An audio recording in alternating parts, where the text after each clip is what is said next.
Hi, welcome to the Quipster Film Review Podcast. My name is Vince Leo. I am the author of the film review website, quipster.net.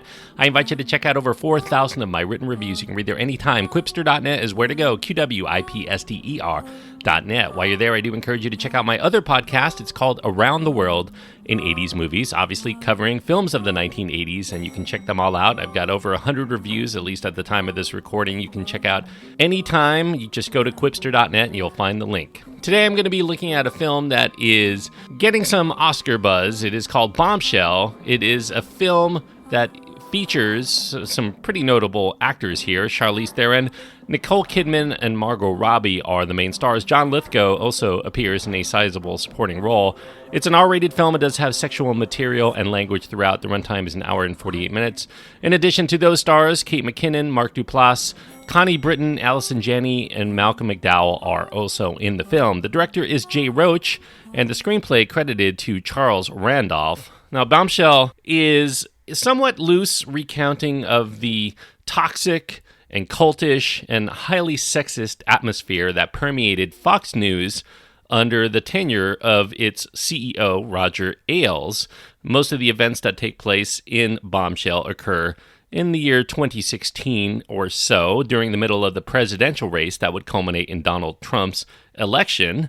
It's in this period that a fading Fox star named Gretchen Carlson would find herself on the outs at Fox, and she would end up filing an explosive sexual harassment charge against Roger Ailes, who was considered the most influential man in news at the time. That was a moniker that only fed into his own narcissistic notions of being special and above normal rules, something that would come into play as we come to find out in the course of this film. Fox News gave many women breaks in the news business. However, many of them were objectified. Ailes wanted them to show off a certain sex appeal on the air to deliver the news to their viewers. Gretchen Carlson in this film is played by Nicole Kidman, but the main star, if you go by screen time, is Charlize Theron as Megyn Kelly. Kind of in a third wheel here is Margot Robbie. She co-stars as this composite character who is based on several of Roger Ailes' 24 or so accusers. Her name is Kayla in the film. She's young and ambitious, devoutly Christian. She's a firm believer in the Fox News mission. She's also beautiful, and that's enough to catch Roger Ailes' eye. He ends up offering her a fast pass to success with the network if he can get something from this relationship in terms of, sex or power exchange, the gratification of his ego, unquestioning loyalty, you name it. He probably will gain more from the relationship. Although it is set in New York, much of the action had been shot in Los Angeles for the purpose of this film. The Los Angeles Times building here substituting for News Corps, primarily because Fox News would not let the filmmakers come by to shoot in and around their premises for obvious reasons. In addition to meticulous research in order to recreate the interiors of the Fox News offices, some sets were based on some sneaky photographs from people that they had surreptitiously film on the inside. The reason a closeness to authenticity is needed for the purpose of this film is that much of the power of Bombshell as a film comes through having us feel like we are there in the room with the characters, undergoing their feelings and being tasked with certain demands of them that we might not get otherwise from a film that seemed like it was just a dramatization. I mean, we really feel like we are there in the room many times. One of the main reasons that many men within a company tend to not side with women who assert sexual harassment is because it's never happened to us. I mean, we've not witnessed it happening also, so we as men tend to not be as able to empathize. But Bombshell really does take us into this world of the female employee, at least at Fox News, and it does show the perpetual feeling of harassment and objectification that women have to deal with on a day-to-day basis in order to feel secure and have a chance to advance. It really is successful in that regard. Now, the notion to make a film came shortly after Roger Ailes' death in 2017. Annapurna Pictures took control of helping the project proceed forward. Charles Randolph was hired to come up with a script due to his prior work, especially in being the co-writer of The Big Short, another big political film that had Oscar buzz as well. The working title for the film, at least at that time, was called Fair and Balanced. Fair and Balanced being a reference to Fox News' one-time famous slogan. They later changed the film to Bombshell for the fact that this news story was a bombshell revelation for the news industry, and that was delivered by women at Fox News who were often hired because of their looks, making them also bombshells of a sort. Jay Roach here, the director, he was attached in 2018 after being approached by Charlize Theron herself. She took on a producer role at the behest of Jay Roach at the time he was approached. He thought that somehow women needed to be more involved in the decision-making in a sexual harassment film that was written and directed by men. He was brought in to take control of the film based on his experience with acclaimed political dramas. He made Game Change and Recount and All the Way and Trumbo and a lot of other actually very fine dramatic retellings of political events. Not long afterward, though, there was a major roadblock that would end up emerging, and Annapurna Pictures dropped out of making the film 2 weeks prior to shooting being scheduled to begin. And with so many actors in this film, there was a very small window for the shoot.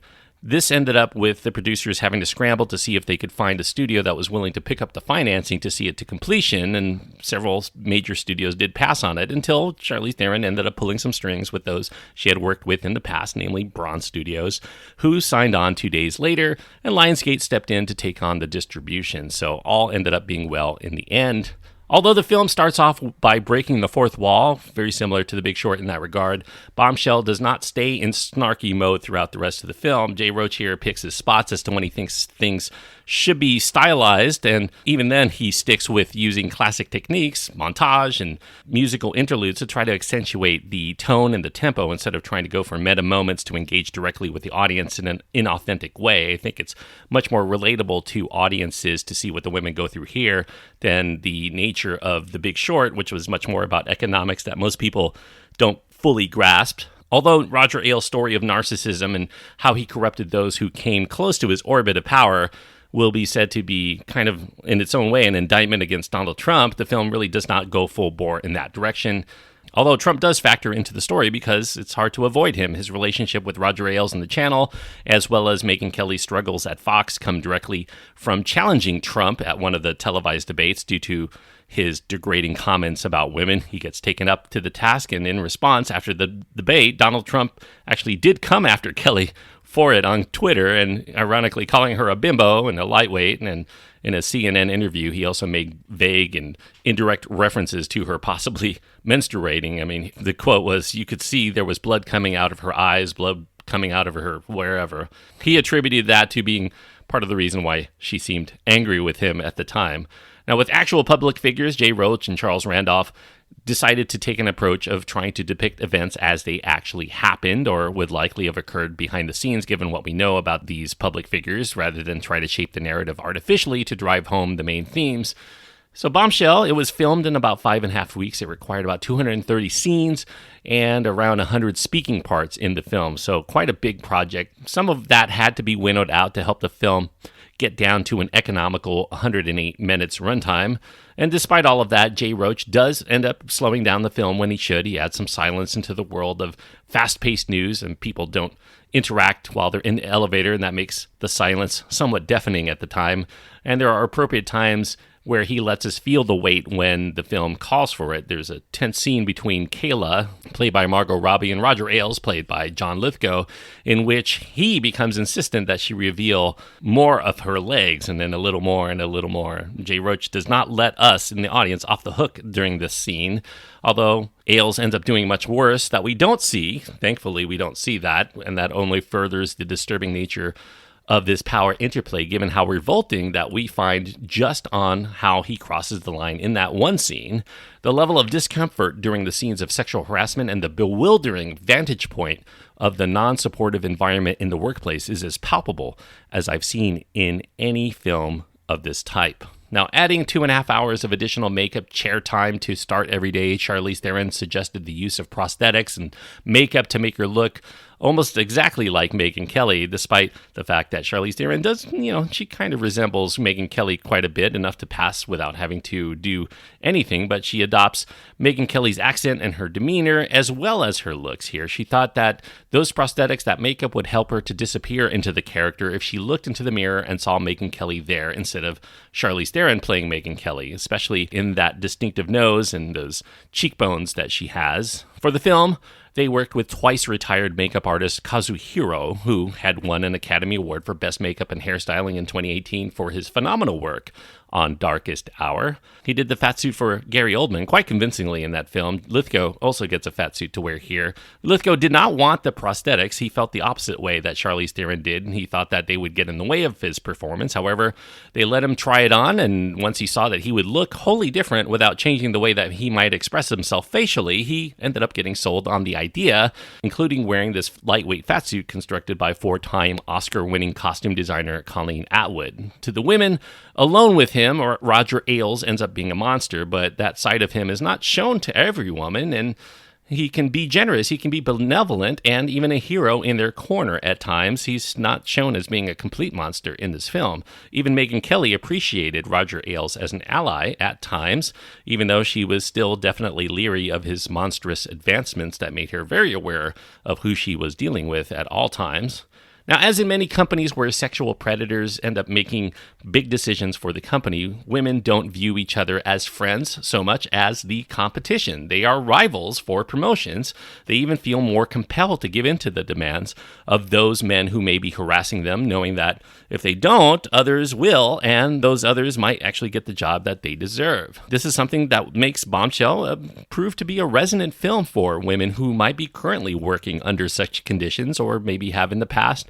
They might feel more apt to band together instead of having to feel like they're suffering alone.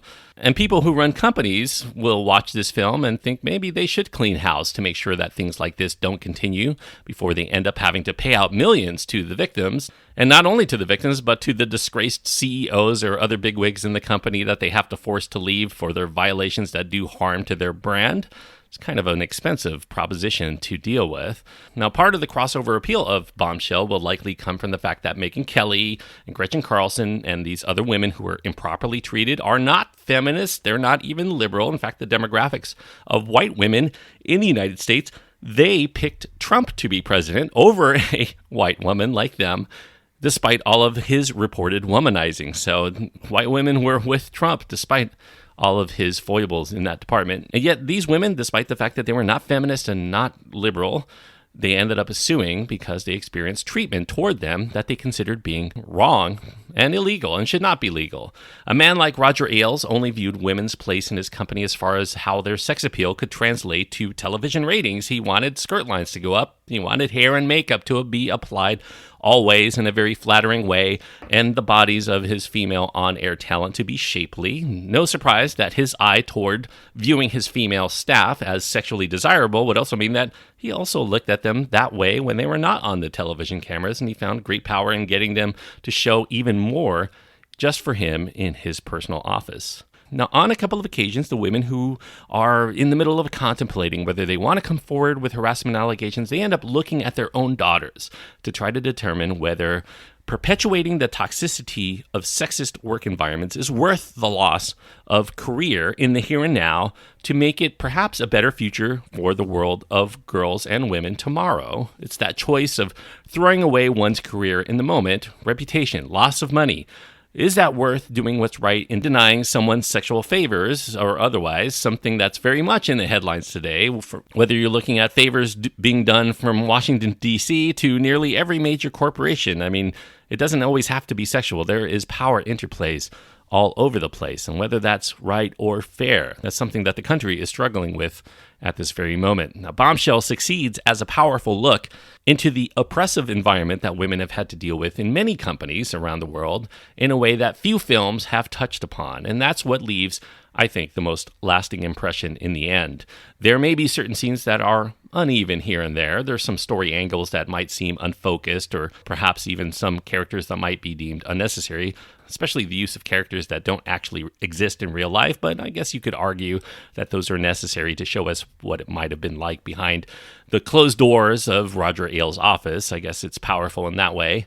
But that unevenness does keep it, I think, from being in the upper echelon of fine movies of 2019. But I do think that it still remains a very effective and thought-provoking work that's full of unquestionably strong performances by a very talented troupe of actors who remarkably end up putting this human face and very much deeper emotional resonance to the reports that we often just read about happening in the news itself. So for all of that, I will give Bombshell 3.5 stars out of 4. 3.5 stars on my scale means that I do think that this is a good film, and I do recommend it to people who would like this kind of movie. If you like your dramas, you like any of these actors, or you just are interested in politics or just really weighty issues that I think need an exploration on a much deeper scale, I do think that it ends up being a worthwhile sit for most people, and definitely something that you can argue and think about well after the end credits roll. So 3.5 stars out of 4 is what I will give Bombshell. Thanks everyone for listening. I hope that you enjoyed this review. If you end up seeing Bombshell and you have your own takes on this, whether you agree, whether you disagree, or if you just have something that I may have missed in my review that you want to impart, you can find all of my contact information at my website. That's at quipster.net, QWIPSTER.net. You can find links to my Twitter feed, Facebook page, Instagram. All of those are adequate ways of getting in touch with me. And until next time, thanks everyone, and please enjoy your time anytime you get to go to the movies.